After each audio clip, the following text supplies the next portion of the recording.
옛날 어느 마을에 가난하지만 착하게 사는 덕팔이라는 혹부리 총각이 있었다. 어느 날 산에 나무하러 간 덕팔이는 날이 어두워져 집에 가려는데 비가 쏟아지는 것이었다. 덕팔이는 어느 허름한 집 한 채를 발견하고 그곳에 몸을 피했다. 아이고, 갑자기 무슨 비가 이렇게 오는 거야? 여기서 잠시 쉬었다 가야겠구나. 심심해진 덕팔이는 노래를 부르기 시작했다. 달아 달아 밝은 달아, 얼씨구나 절씨구나 이 태백이 놀던 달아.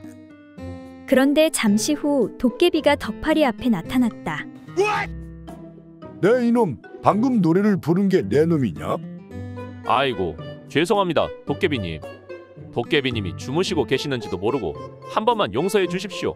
저는 이만 가보겠습니다. 가긴 어디가? 내 들어보니 노래를 잘하던데 노래의 비결이 무엇이냐? 얼마 후면 팔도 귀신 노래자랑이 있거든. 내가 거기 한번 나가보려는데. 그 말에 덕팔이는 순간 번뜩이는 생각이 들었다. 아, 그건 말입니까? 바로 이 턱에 달린 노래 방울 주머니 때문에 노래를 잘 부를 수가 있습니다. 오호, 그렇단 말이지. 그럼 그 주머니를 나에게 넘기거라. 그렇다면 내가 금은보화를 주겠다. 정말이십니까? 도깨비는 그렇게 혹주머니와 돈주머니를 교환하였다. 그렇게 덕팔이는 혹도 떼고 큰 부자가 되었다. 한편 이 소식을 들은 이웃 마을 욕심 많은 혹부리 총각은 며칠 후 그 허름한 집으로 달려가 노래를 불렀다. 얼씨구 절씨구 아리랑 쓰리랑 아라리가 났네. 그러자 잠시 후 들었던 것처럼 도깨비가 나타났다. 내 이놈, 방금 노래를 부른 게 내 놈이냐? 네, 그렇습니다. 그래, 노래를 잘 부르는 비결이 무엇이냐? 네, 그건 바로 이 턱에 달린 노래 주머니 때문입니다. 아니, 뭐라고? 내 이놈, 어디서 거짓말이냐? 내 며칠 전 너처럼 혹 달린 놈에게 쏘가 큰돈 주고 노래 주머니를 샀는데 귀신 노래자랑에서 예선 탈락했다, 이놈아. 그런데 어디서 거짓부렁이냐? 아이고, 도깨비님 잘못했습니다. 살려주십시오. 또 날 속이려 하다니 내 도저히 내 놈을 용서할 수가 없구나. 전번 놈에게서 쏘가 받은 혹을 내 놈에게 달아줄 테니 약물에 혹 2개를 달고 살 거라, 이놈아. 아이고, 도깨비님 잘못했습니다. 용서해 주십시오. 아직 장가도 못 간 총각인데 혹이 2개면 영원히 혼자 살아야 합니다. 그렇게 욕심 많은 혹부리 총각의 애원에 도깨비가 측은한 생각이 들어. 그래, 좋다. 네 놈이 직접 속인 것도 아니니까. 정말입니까? 그럼 용서해 주시는 것입니까? 어허, 이놈, 용서해주면 내부는 어떻게 풀란 말이냐? 네, 그럼 어떻게 하실 겁니까? 그 대신 내 놈이 원하는 곳에다 이 혹을 붙여주도록 하겠다. 그렇게 욕심 많은 혹부리 총각은 아랫도리에 무엇인가 하나가 더 달리게 되었고 주변의 여자들이 넘쳐나게 되었다고 한다.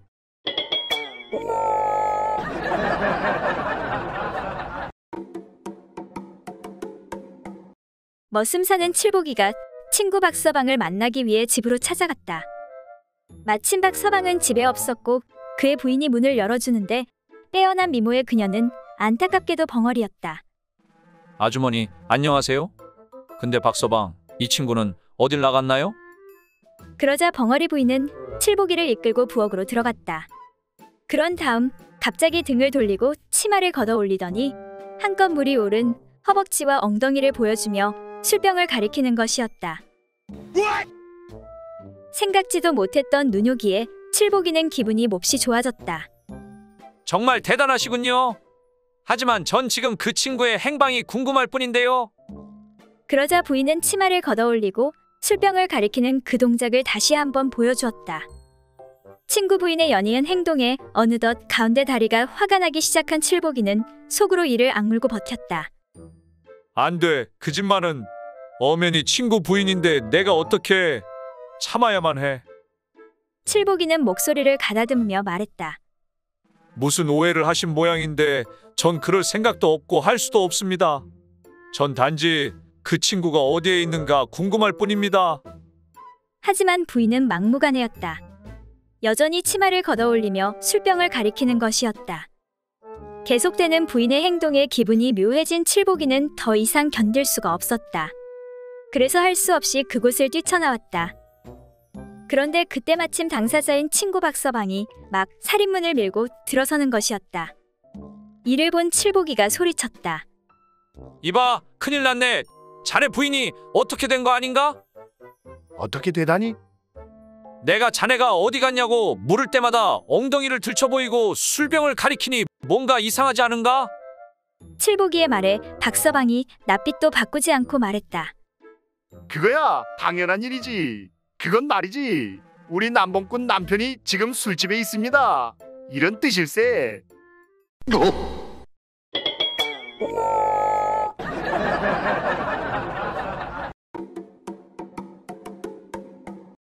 옛날 어느 마을에 잘난 조상 덕으로 원님이 된 바보가 있었다.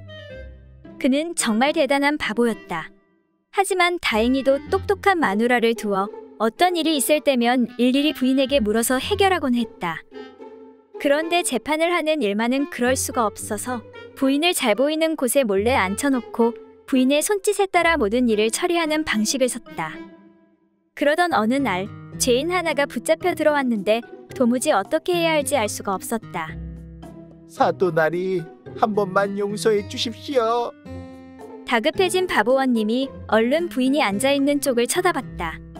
그러자 부인이 손바닥을 밑으로 엎어 보이는 것이었다. 아, 엎어놓고 볼기를 치라는 소리군.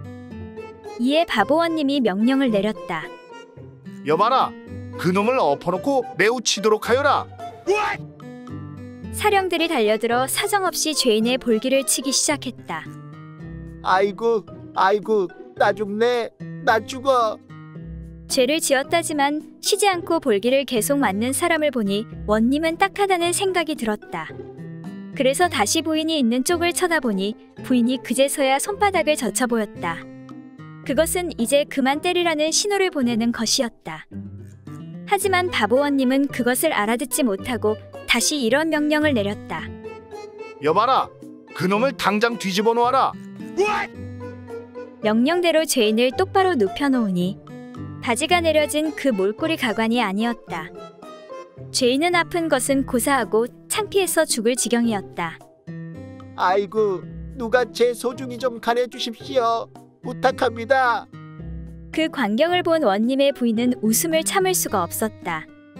하지만 채통이 중요해 차마 대놓고 웃을 수는 없어서 손가락을 깨물며 웃음을 참았다. 그런데 마침 그 모습을 본 바보원님이 다시 명령을 내렸다. 여봐라, 어서 저놈의 소중이를 깨물어라.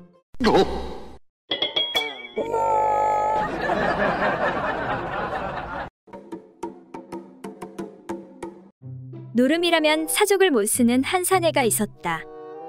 사내는 만사를 제쳐놓고 노름판을 쫓아다니다 보니 노름꾼의 말로가 다 그렇듯 이 집에 나만 할 물건이 하나도 없었다.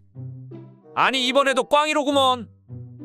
그렇게 해서 급기야는 집문서, 땅문서가 죄다 남의 손으로 넘어갔고 남은 것이라곤 혼인 후 여태껏 건드린 적이 없는 마누라밖에 없었다. 사내는 그날 밤에도 여지없이 노름판에 끼었는데 또다시 탈탈 털리고 말았다. 아니 오늘 일진도 사납구만. 사내가 일행들을 둘러보며 말했다. 이봐 자네들 혹시 우리 집 마누라를 전당 잡을 수 없겠나? 뭐라고? 자네 마누라를?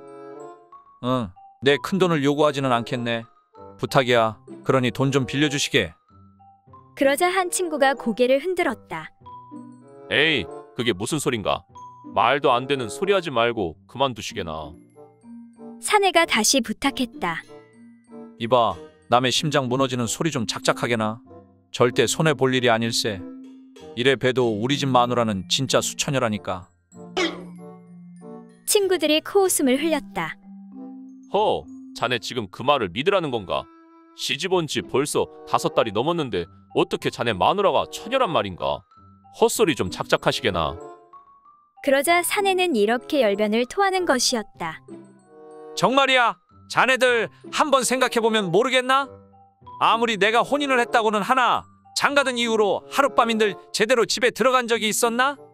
단 하룻밤도 집에 들어가 자본 일이 없다네. 그러니 마누라가 당연히 처녀일 수밖에.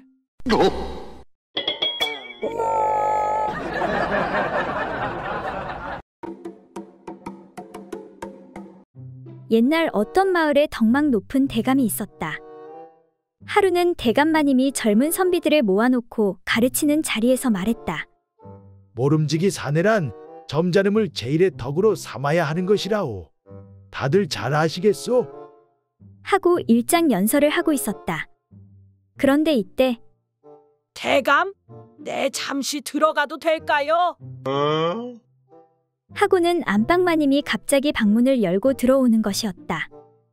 다름이 아니라 제가 밖에서 들으니 점잖음에 대한 얘기를 하는 것 같아 이렇게 들어왔어. 하며 부인은 자세를 고쳐 앉는 것이었다. 그리고는 젊은 선비들이 보는 앞에서 대감마님에게 되물었다. 그런데 대감께서는 밤과 낮이 어찌 그렇게 다루어? 부인의 말에 대감마님과 선비들은 무슨 영문인지 몰라 어리둥절했다. 부인은 당황한 대감이 눈짓하는 것을 아는지 모르는지 짐짓 크게 소리쳤다. 당신은 밤만 되면 자꾸만 나한테 달려들면서 낮만 되면 그렇게 점잖아지는 그 저희가 무엇이요? 이에 당황한 대감마님이 말하길.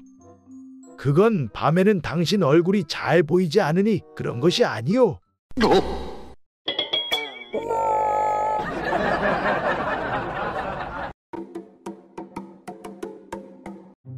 옛날 어느 마을에 전쟁이 일어나 마을 사내들이 전장에 나가게 되었다. 이에 포졸 칠삼이도 전장에 나가게 되었는데 그는 전장으로 나가기 전 그의 아내 말자와 이야기를 나누었다. 서방님, 안 가면 안 되시나요? 당신이 이렇게 전쟁에 나가는 게 나는 너무 두렵습니다. 걱정 말구려. 내 그냥 농사꾼도 아니고 나라의 녹을 먹는 포졸인데 나라와 백성을 지키는 것이 내 사명이 아닌가. 그리고 내 창술이 조선 팔도에서 최고가 아니오. 외놈이든 어떤 놈이든 나에게 당해낼 자가 없소. 내 꼭 승리하고 올 테니 편안히 기다리시오. 알겠습니다, 서방님. 아, 그런데 말이오. 가기 전에 하나 줄 게 있소. 네, 그게 무엇입니까? 정조대요. 이걸 잘 차고 있으시오. 아니, 갑자기 그게 무슨 말인가요? 당신을 못 믿는 게 아니라 다른 사내들을 못 믿는 게요. 그리고 그럴 일은 절대 없겠지만 혹시 전쟁에서 지게 된다면 당신이 험한 일을 당할 수도 있고. 아, 그러시겠지요. 그럼 저도 지조를 지키며 서방님이 무사히 돌아오시길 빌고 있겠습니다. 그렇게 3달 후 칠삼이는 전쟁에 승리하고 돌아와 아내와 재회하는데 뭐 하시오? 어서 빨리 여시오. 진짜 짜증나네. 아, 열쇠가 어디 갔지? 내 분명 잘 챙겨 놓았는데. 진짜 3달 만에 거사를 치러야 되니까 나 오늘 완전 굶주린 살쾡이란 말이여. 어서 빨리 푸는 게 좋을게요. 조금만 기다리시오. 내 얼른 대장간 박노인에게 다녀오리다. 이에 남편은 급히 박노인을 찾아가는데 노인장 계시오? 나요. 내가 돌아왔소. 아니 이게 누군가? 칠삼이 아닌가? 자네 죽었다고 들었는데 용케 살아 돌아왔군. 죽긴 누가 죽었다는 것이오. 누가 그런 헛소문을. 그건 그렇고 빨리 정조대 열쇠 하나 만들어 주시오. 어서 급하오. 그래, 근데 자네 부인이 말자댁이라고 했던가? 그렇소 노인장. 어서 서두르시오. 이에 잠시 생각하던 박노인이 말자댁 정조대라면 열쇠 필요 없소. 자물쇠가 고장나서 바늘로 몇 번 돌리니까 그냥 열리던걸.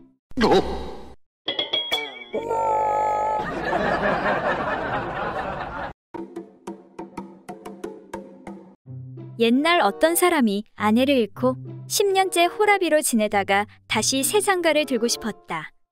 그래서 중매쟁이를 통해 어떤 참한 과부가 있다는 말을 듣고 재혼을 하기로 결심하였다. 처음부터 과부인지는 알고 재혼한 것이긴 하지만 혼례를 치른 다음 첫날 밤에 신부의 얼굴을 자세히 들여다보니 얼굴에 주름이 심한 것이었다. 신랑이 신부에게 물었다. 솔직히 말해보시오. 당신 올해 몇 살이요? 내 36이라고 들었는데 아무리 봐도 더 들은 것 같구려. 신부는 수줍은 듯 고개를 숙이며 말했다. 사실은 46입니다. 신랑은 눈살을 찌푸리며 아니 그러면 어찌 36살이라고 했소? 그리고 방금 46이라고 했지만 내 눈은 못 속여. 아무래도 더 들어 보이니 진짜 나이를 말해보구려. 그 말을 들은 신부는 다시 말했다. 사실은 54입니다. 속여서 기분이 언짢으시겠지만 용서하십시오. 제가 나이는 조금 들었지만 요리도 잘하고 집안 살림이든 뭐든 다 잘합니다. 평생 지아비로 섬기고 따르겠으니 용서해 주십시오. 허허, 이거 참 54살이면 나보다 나이가 훨 많은데. 그런데 신랑은 신부의 나이가 그것보다 더 들은 것 같아 몇 번을 다시 물어보았으나 역시 똑같은 말만 되풀이할 뿐 더 이상 실토하지 않았다. 신랑은 도저히 믿어지지 않아 궁리 끝에 문득 좋은 생각이 떠올랐다. 신랑은 시치미를 뚝 떼고 벌떡 일어나더니 옷을 주워 입기 시작했다. 아니, 지금 나를 두고 어디로 가시려고요? 신부가 묻자 신랑이 말했다. 내가 깜빡 잊은 게 있는데 장독대에 가서 고추장독의 뚜껑을 단단히 덮고 와야겠어요. 그렇게 하지 않으면 쥐들이 고추장을 물어가 하나도 남지 않을 테니. 그 말을 들은 신부가 황당하다는 듯 말했다. 내 참 별 희한한 소리를 다 듣겠네. 내 나이 70이 넘도록 쥐가 고추장 물어간다는 말은 처음 듣는데.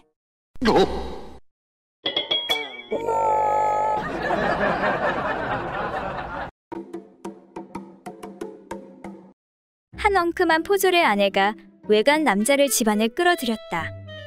부인, 너무 보고 싶었어. 저도 너무 보고 싶었어요. 자, 어서 시작합시다. 그렇게 두 사람이 재미를 보고 있는데 그때 느닷없이 남편이 들이닥쳤다. 여보, 나왔소. 당황한 사내가 도망치려고 했지만 마땅히 도망칠 곳이 없었다. 이런, 큰일이 나버렸네. 이를 어쩌면 좋단 말이오. 사내는 겁에 질려 부들부들 떨기만 하였다. 그런데 그때 지기가 뛰어나고 엉큼한 여자가 그에게 말했다. 아무 걱정하지 말고 옷을 정리하시고 아무 일 없다는 듯 그냥 뜰에 서 있으세요. 그렇게 사내에게 시킨 후 여자는 대담하게 나가 자기 남편을 맞았다. 아니, 여보 어찌 이리 늦으셨어? 늦다니? 그게 무슨 소리요? 남편이 어리둥절한 표정으로 되물었다. 당신을 만나려고 영의정 대감의 먼 친척 되시는 분이 아까부터 오셔서 기다리고 있단 말이에요. 그래, 그런데 도대체 그런 분이 무슨 일로 우리 집에 오셨단 말이오? 여자가 남자의 귓가에 대고 속삭였다. 대감께서 당신더러 이 양반을 본데까지 모셔다 드리라고 했답니다. 하고는 뜰 쪽을 향해 외쳤다. 서방님, 속히 나오십시오. 아, 오셨으니 이제 그만 출발합시다. 그러자 포졸이 손으로 뒤통수를 치며 중얼거렸다. 제기랄, 한 잠도 못 자서 이제 눈 좀 붙이나 하고 왔더니 별일이 다 생기고 지랄이야. 그렇게 해서 바람난 포졸의 아내와 외간 남자는 무사히 위기를 넘길 수 있었다.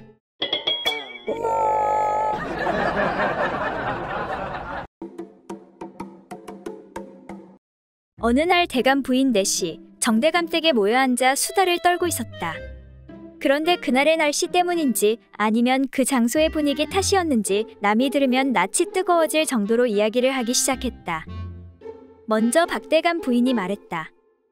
난 젊은 사내만 보면 그만 온몸이 근질거려 정신이 없어요. 아무래도 난 남자를 보면 온몸을 바치는 모양인 것 같아요. 그처럼 기탄 없는 이야기를 들은 송대감의 부인도 가만히 있지 않고 이야기했다. 저를 정신없이 만드는 것은 남자들보다도 술이랍니다. 내 방 장롱 속에는 언제나 감옥노 병을 감춰두고 몰래 혼자 홀짝홀짝 마시지요. 참 그 맛이 어찌나 단지. 그러자 정대감 부인도 지지 않고 말했다. 그러면 저도 부끄러운 버릇을 말씀드리지요. 저는 물건을 훔치는 버릇이 있어요. 남의 집에 가면 그만 저도 모르게 탐나는 물건에 슬쩍 손이 가지요. 하지만 지금까지 한 번도 들킨 적이 없지요. 그렇게 부인들이 이야기를 하는 동안 황대감의 부인만 아무런 이야기도 하지 않고 있었다.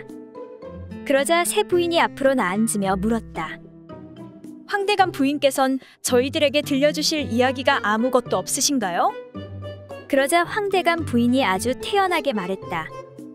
물론 제게도 있지요.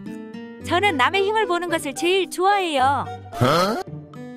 지금 같이 여러분들의 이야기를 듣고 어찌 가만히 있겠어요. 얼른 가서 그것을 얘기하고 싶어서 아까부터 벌써 궁둥이가 들썩거리네요.